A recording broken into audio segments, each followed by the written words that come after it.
Olá,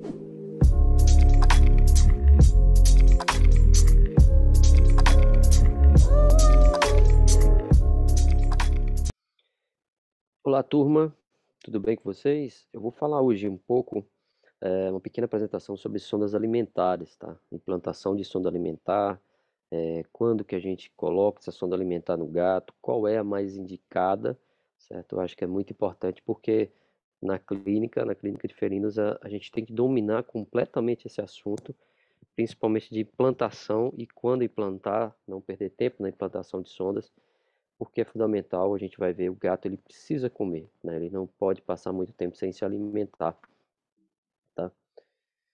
Então, iniciando a nossa conversa, por que que eu acho muito importante aqui essa foto, né, essa figura?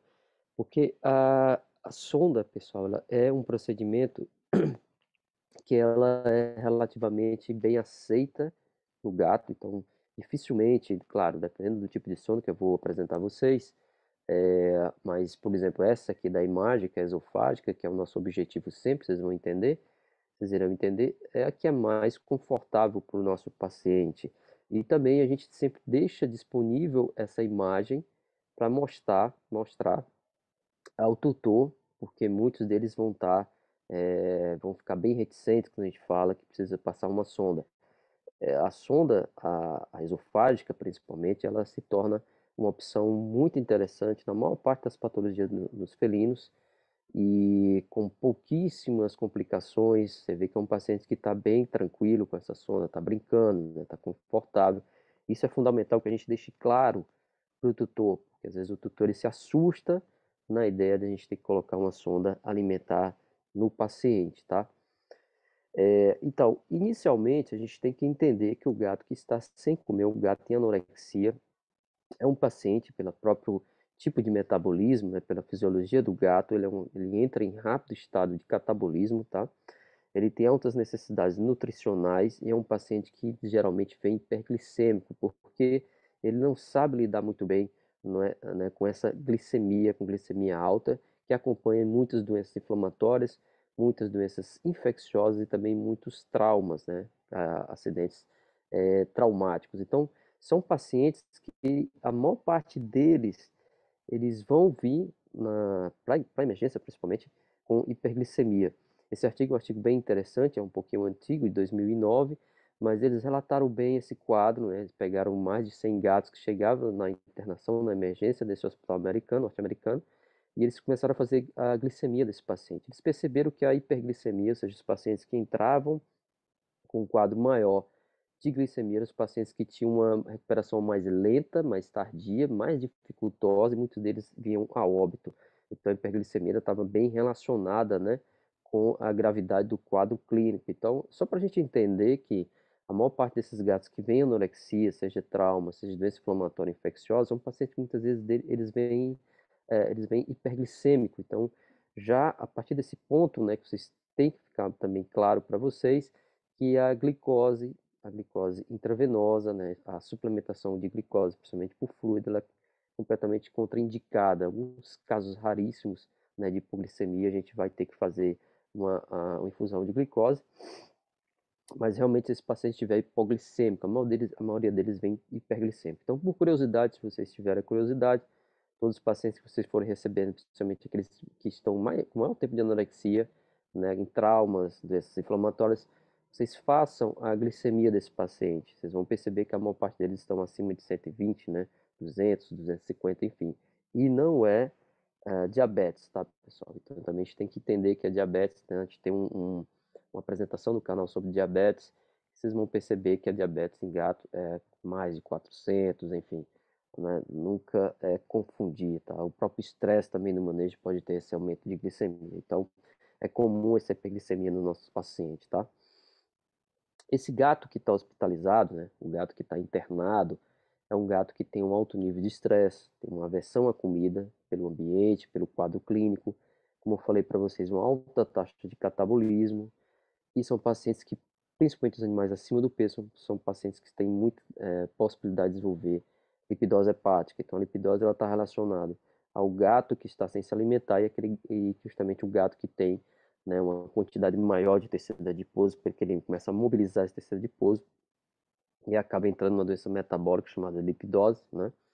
São pacientes com alto requerimento proteico, então a gente imagina que gatos que têm um alto requerimento, pacientes com alto requerimento proteico, eles vão principalmente queimar o que? A proteína. Então, quando eles começam a entrar na anorexia, a primeira via que o gato procura é a via proteica, e ele começa a consumir músculo realmente. Então, eles começam a consumir a própria musculatura, aminoácidos que vem na musculatura, são pacientes que definham muito rápido, né? E a gente sabe que também pela anorexia, pela falta de ingestão, também ele vai entrar numa deficiência de taurina e arginina, que é uma coisa muito trágica para o gato, são aminoácidos essenciais, e realmente ele vai entrar no estado catabólico muito grave se a gente não se preocupar com essa ingestão, né, com essa volta à alimentação de uma forma rápida, tá? Quando que a gente vai colocar essa sonda, pessoal? Então, a gente vai intervir principalmente em pacientes que têm quadro de anorexia clássica, tá? A gente pode diferenciar a anorexia da disfagia, por exemplo, alguns pacientes que chegam, por exemplo, com gengivite estomatite felina, né? Aquela inflamação grave na boca, aí às vezes se inicia um tratamento medicamentoso, né? Um corticoide, um antibiótico, enfim, e esse paciente, controle de dor também com opioide, esse paciente com 24 horas já começa a se alimentar, né? Então você pode, às vezes, nesses quadros, a gente pode até esperar um pouco, né? Se for possível entrar com fármaco e a gente esperar um pouco para fazer essa sondagem ou não. A anorexia está mais relacionada com quadros que realmente o paciente não está se alimentando de maneira alguma. E também aqui no nosso canal a gente tem um quadro, né, um passo a passo da anorexia, como a gente fez o diagnóstico de anorexia em gatos, tá? Também é muito interessante vocês acompanhar no canal, tá? Indicações para esse suporte. Então, anorexia por mais de 3 dias, né, principalmente o paciente obeso, perda de 10% de peso corporal, perda de massa muscular. Então, pessoal, o músculo é um órgão, né? É considerado hoje em dia um órgão, o tecido muscular, que ele é muito importante, principalmente para o sistema imune, tá? Além da própria estrutura do paciente, mas o sistema imune ele precisa muito dessa musculatura íntegra. Então, perdendo massa muscular é um quadro muito complicado para qualquer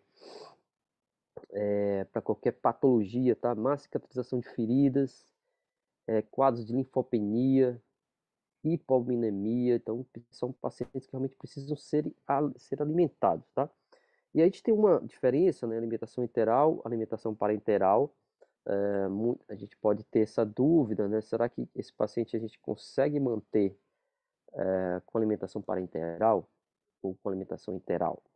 A maior parte dos nossos gatos a gente sempre vai indicar alimentação enteral, porque a enteral é uma via fisiológica, então é mais próxima do fisiológico possível, seja naso, seja esofágica, seja gástrica, né? Então está utilizando o tubo alimentar, o tubo gastroentérico, porque a gente sabe que a maior parte das células da mucosa do intestino, elas precisam do alimento que cai no lúmen, elas se alimentam daqueles ingredientes, daquelas substâncias que estão caindo no lúmen, para poder se manter íntegras. Então, se a gente faz, por exemplo, uma parenteral, que é uma mistura ali de lipídio, aminoácido, carboidrato que vai intravenosa, né, que se não precisa passar pelo trato intestinal, a gente não está alimentando o intestino. Isso é muito arriscado no nosso paciente.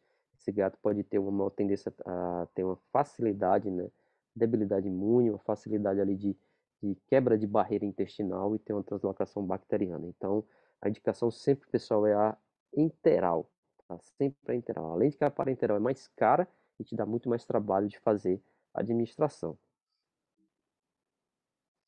Quanto que a gente vai alimentar esse paciente? A gente primeiro vai escolher o tipo de sono, vou mostrar para vocês, né? Eu vou primeiro falar aqui de quanto que a gente vai alimentar, tá? Isso vai depender de alguns parâmetros, né? Mas existem as fórmulas clássicas, que essa aqui, tá? Essa principalmente a de baixo, né? 30 vezes o peso mais 70 é muito fácil, né? A de cima a gente precisa de uma calculadora. Então, mas as duas só estão certas, estão corretas, né? Que é o requerimento energético basal, que é o REB. Então a gente vai calcular de acordo com o peso do paciente, tá? Lembrando que a maioria dos gatos precisa de 6 gramas de proteína. Cada 100 calorias, 100 quilocalories, é 6 gramas de proteína, porque o gato ele precisa de muita proteína, né? A maior parte do metabolismo é proteico mesmo, ele utiliza a proteína para gerar energia, tá?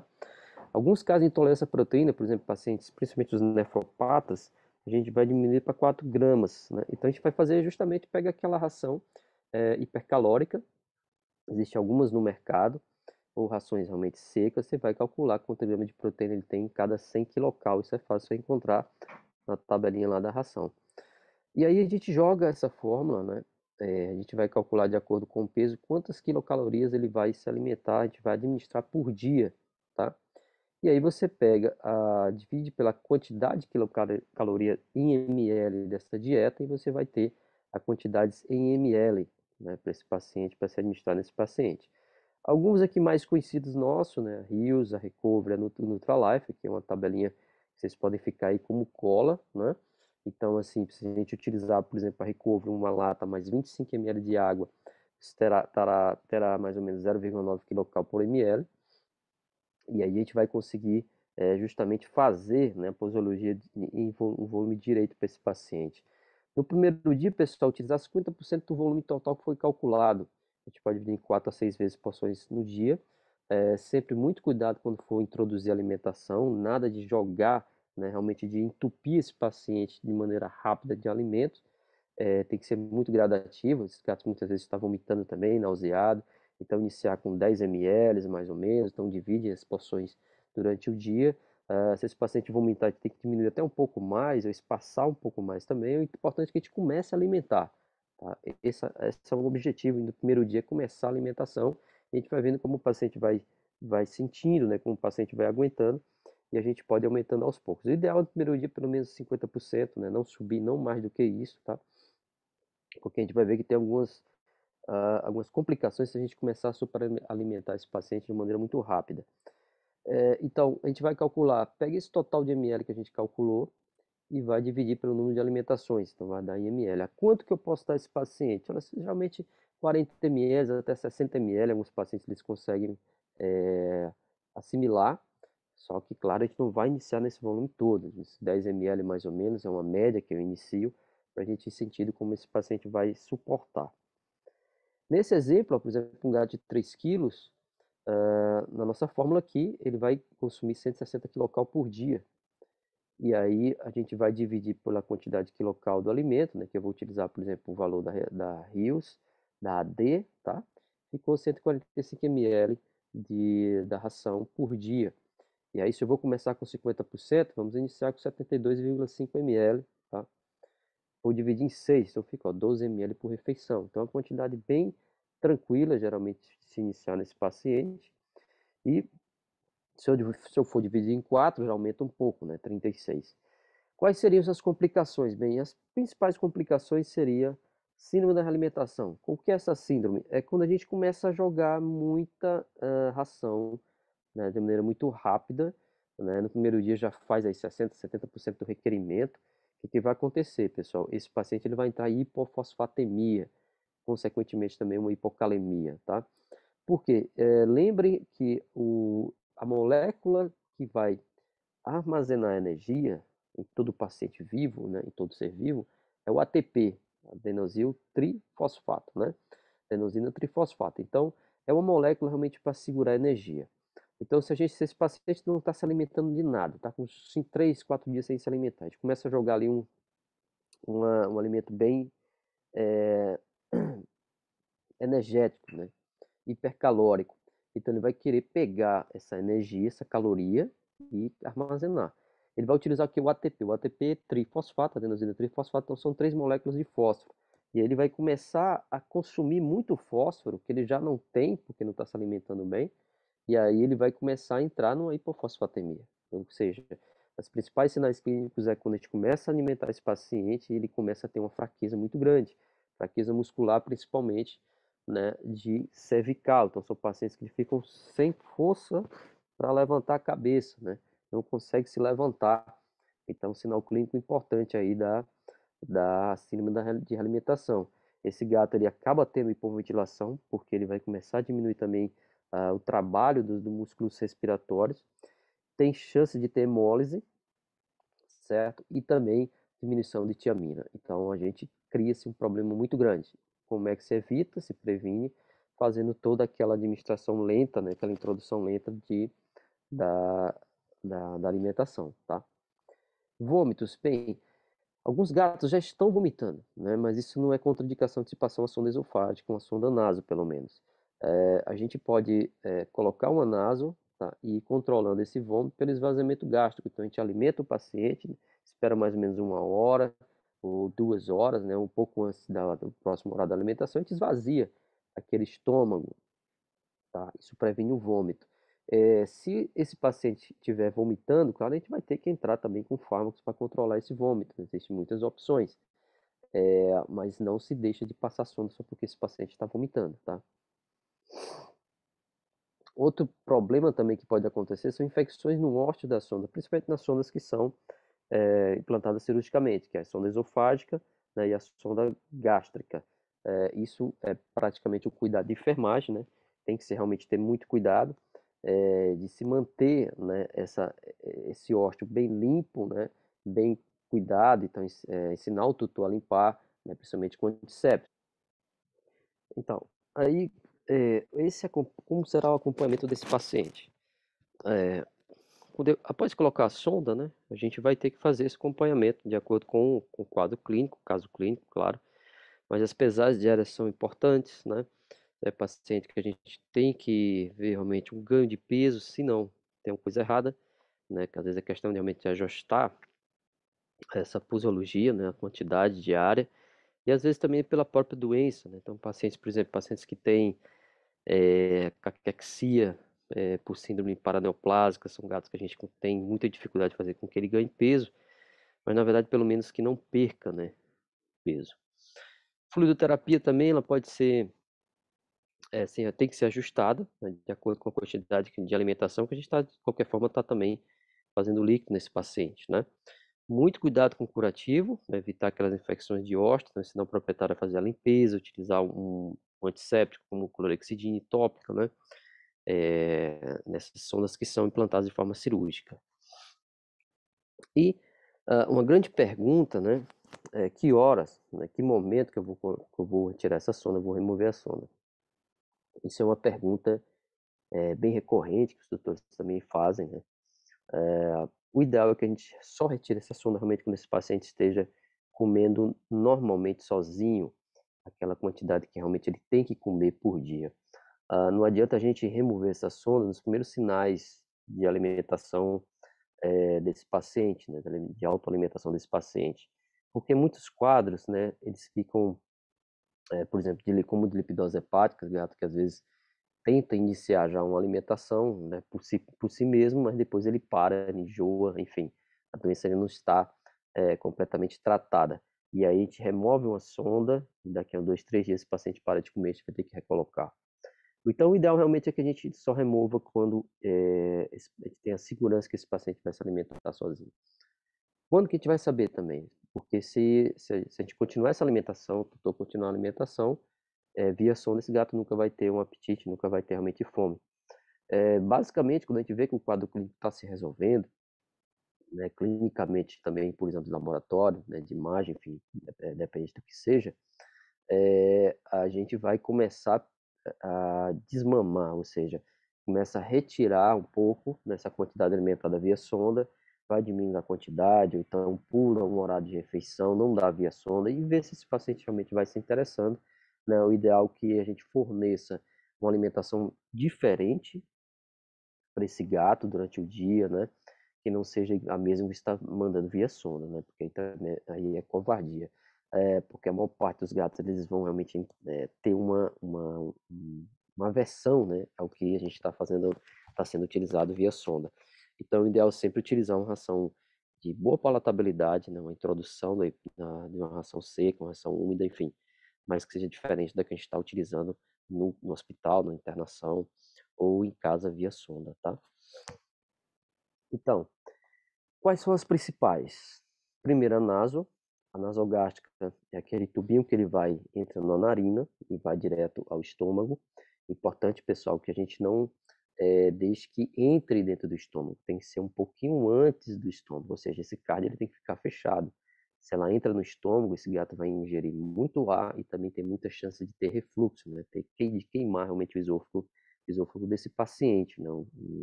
suco gástrico ele começa a subir, tá? Então nunca essa sonda tem que ficar dentro do estômago, um pouquinho antes. Então a gente coloca gotinhas de lidocaína em uma narina, tá? Para desensibilizar, anestesiar. E a gente passa esse tubo lubrificado, de preferência, né? Até mais ou menos ao quinto espaço intercostal, a sexto espaço intercostal, enfim. A gente faz essa medição justamente para essa sonda não cair, não ficar dentro do estômago, tá? Essa é uma sonda que vai incomodar mais, porque ela vai passar aí 4, 5 dias na narina, isso vai ter secreção nasal, esse gato vai espirrar, vai ter uma secreção ocular também, tá? Quando que a gente vai utilizá-la? Principalmente naquele gato que não pode ser anestesiado. Então, os pacientes instáveis, que precisam de se alimentar, a gente vai colocar a naso, tá? A naso, ela pode permanecer, como eu falei para você, de 3 a 5 dias na narina, a gente pode passar para outra narina depois. A vantagem dela é justamente que não precisa de anestesia e sedação, não precisa praticamente só precisa de uma anestesia local, e você consegue colocar de maneira muito rápida e já pode começar a alimentar também depois que implantar. Então, ela é muito importante, ela é utilizada bastante na clínica, justamente nesses pacientes que vêm sem condições de uma mínima sedação, né, de uma anestesia para colocar a esofágica ou a gástrica, principalmente a esofágica, vou falar para vocês, que é o nosso objetivo, então a gente coloca a nasogástrica. O probleminha é que essa sonda, pessoal, ela muitas vezes passa uma quantidade muito pequena de alimentos, são alimentos bem específicos, porque ela é muito fina, tem espessura muito, tem um diâmetro muito pequeno. Então, assim, a gente vai ficar um pouco sem muitas opções, na verdade, para alimentar esse paciente, né? Hoje em dia já tem 2, 3 produtos próprios ou prontos, né, que são fáceis de passar via sonda naso, mas assim, não são muitas opções, tá? E isso vai dificultar um pouco, principalmente se a gente quer fazer com que esse paciente ganhe peso, né? Que quer realmente fazer uma suplementação, né? Uma alimentação, digamos, eh, mais propícia para o ganho de peso, né? Mas é uma opção que a gente vai usar bastante, justamente que nem todo gato a gente vai conseguir sedar. Então perceba que essa sonda naso ela fica no paciente fixa, tá? Tem que se usar um colar elisabetano, né? Para poder esse paciente não tirar, não remover essa sonda, também muitas vezes é uma dificuldade, nem todo gato vai ficar muito tempo com esse colar, mas tem que se colocar. Se o paciente, alguns pacientes que estão até mais debilitados, a gente não coloca inicialmente colar, mas depois é bom, porque a maior parte deles vão querer realmente remover essa sonda. Perceba que a sonda ela tem que ser fixada nessa parte na entrada aqui do filtro nasal, né? Porque muitos pacientes a sonda começa a escapar, principalmente através de espirros, né? E essa sonda começa a se movimentar. O ideal é que você fixe aqui, perto da narina, né? E também aqui nessa parte de cima da testa, né? Entre as orelhas, tá? Essas são áreas que não vão incomodar minimamente o nosso paciente, né? E esse tubo, pessoal, ele pode ser um tubo de silicone, pode ser um tubo, uma sonda uretral humana, uma sonda uretral também para gatos, tá? Existem também sondas próprias para isso, a gente encontra na internet, tem já distribuição aqui no Brasil de marcas internacionais você já compra sonda nasogástrica para gato, tá? Bem, a esofágica, sem dúvida, nosso principal objetivo de se implantar, tá? Porque ela tem praticamente todas as indicações que vocês possam imaginar. São pacientes que, principalmente, precisam de uma suplementação, né? De administração de alimentação enteral, pelo menos de 10, 15, 20 dias. É uma sonda que pode ficar muito tempo, se tiver o cuidado aqui, ó, de enfermagem no local. Pode passar até 60 dias, 90, enfim, tive pacientes que passaram quase um ano de sonda esofágica, né? E ela realmente salva vida, tá? Salva vida. Muitos dos gatos, por exemplo, que chegam à anorexia, que a gente estabiliza, pode ser anestesiado, a gente coloca essa sonda. Às vezes a gente faz muito antes de se fechar o diagnóstico, porque a gente quer que esse paciente coma, tá? E, por exemplo, também cuidados paliativos em gatos, pacientes oncológicos, né? Então, sarcomas, carcinomas orais, enfim, muitos deles não são operáveis ou tratáveis, enfim, a gente faz o controle de dor e coloca a sonda. São pacientes que a gente consegue ainda manter qualidade de vida por algum tempo, tá? Então, é uma sonda fantástica, né? praticamente todas as vantagens possíveis. É um tubo grande, diâmetro grande, você consegue passar até ração hipercalórica seca, liquidificada, tá, via sonda. Então, a principal desvantagem que a gente vê é justamente o cigarro precisa estar minimamente estável para fazer essa sonda esofágica, tem que estar estabilizado, né? Então, é hidratar, né? Fazer o controle de dor, hidratação, né? Diminuir distúrbio eletrolítico, enfim, para poder ser anestesiado e colocar, implantar. A gente sabe que demora muito pouco colocar uma sonda dessa, no máximo uns 10 minutos, tá?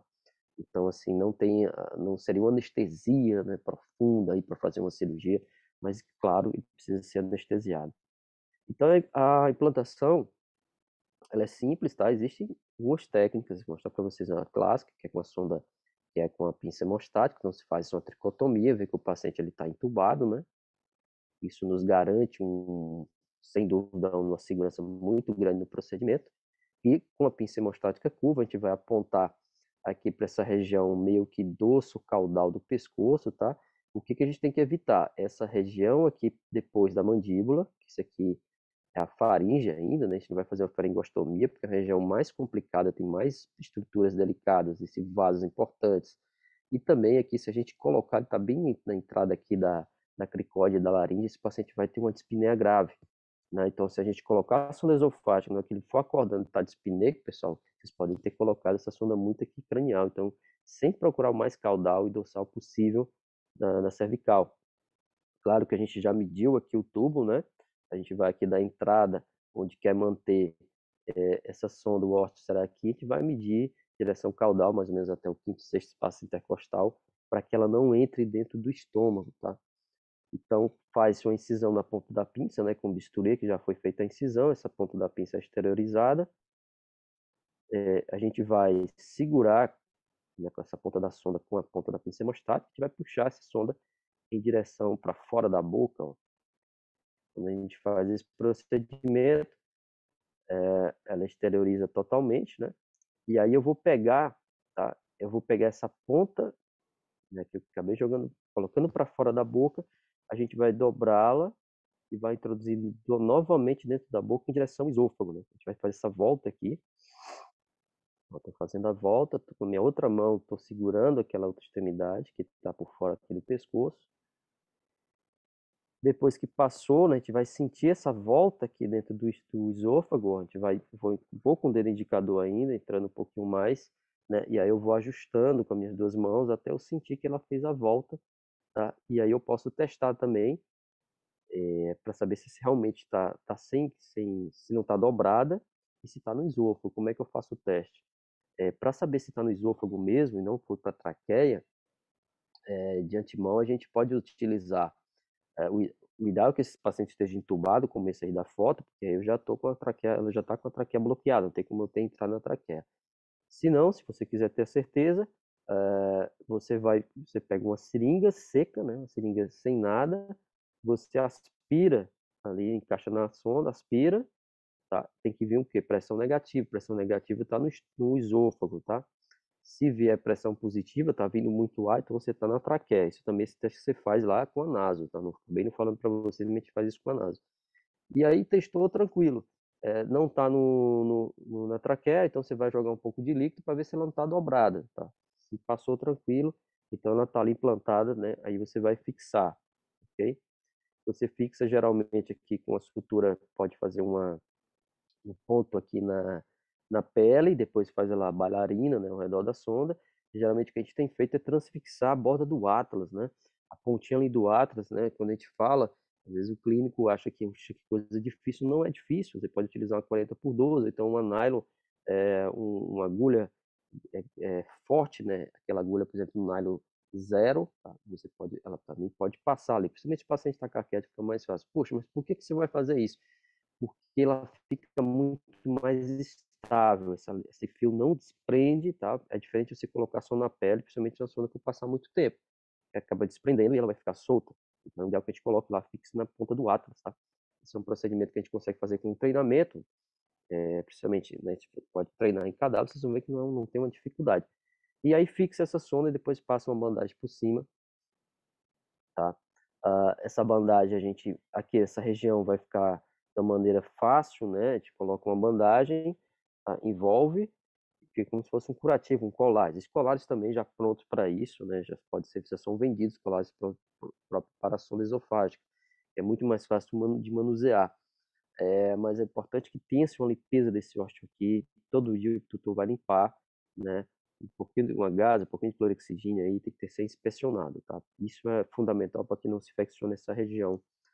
E aí, pessoal, tanto a naso como a esofágica, a recomendação é a gente fazer também uma radiografia, tá? Só lateral mesmo, simples, para ver se está ali no local certo, tá? A gastro, então, a alimentação, sonda gástrica, a gente não utiliza bastante, então não é de rotina, porque aqui já é um procedimento realmente cirúrgico, tá? Quando que a gente vai utilizar? Quando o esôfago está inutilizado, seja um megaesôfago, neoplasia esofágica, enfim, o esôfago você não consegue utilizar. Ou também quando você vai fazer, por exemplo, você vai para um procedimento cirúrgico no estômago, vai tirar fazer uma gastrotomia, né? Uma gastrectomia, enfim, tirar um segmento ali por neoplasia.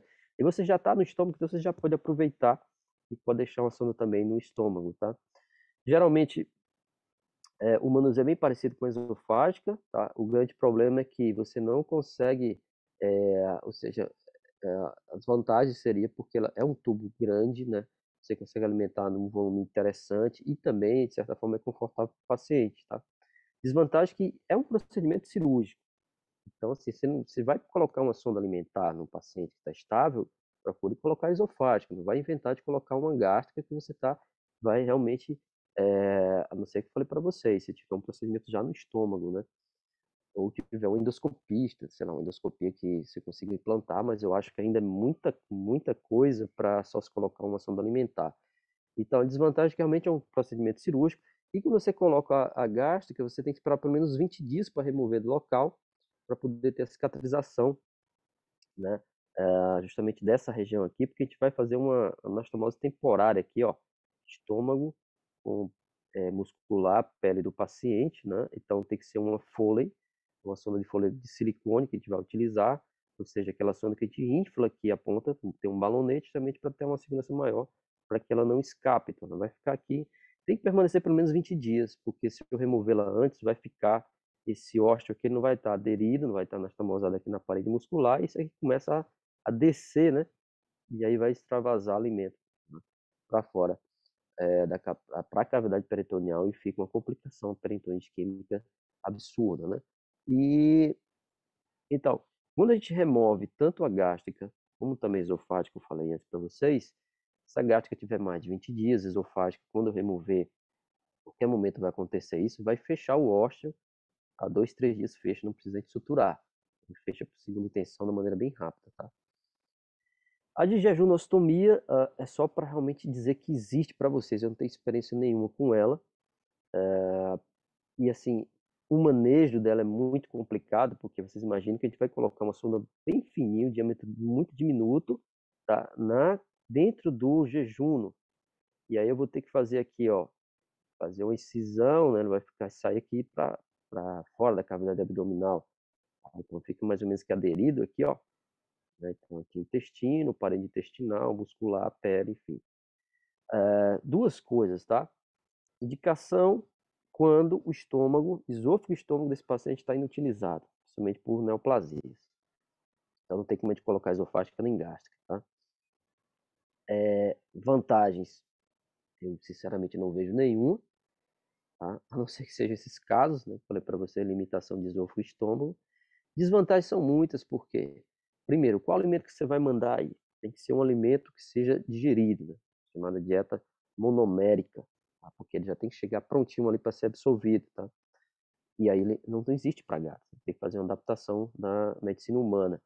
Outro problema também que é um gato que tem que ficar internado, né, de uma forma muito asséptica, porque tem chance de ter uma complicação grave, né, uma infecção local e até uma sepse. Então, assim, a gente não usa, pouquíssimas são as indicações, né, e por isso que a gente não utiliza. Tá?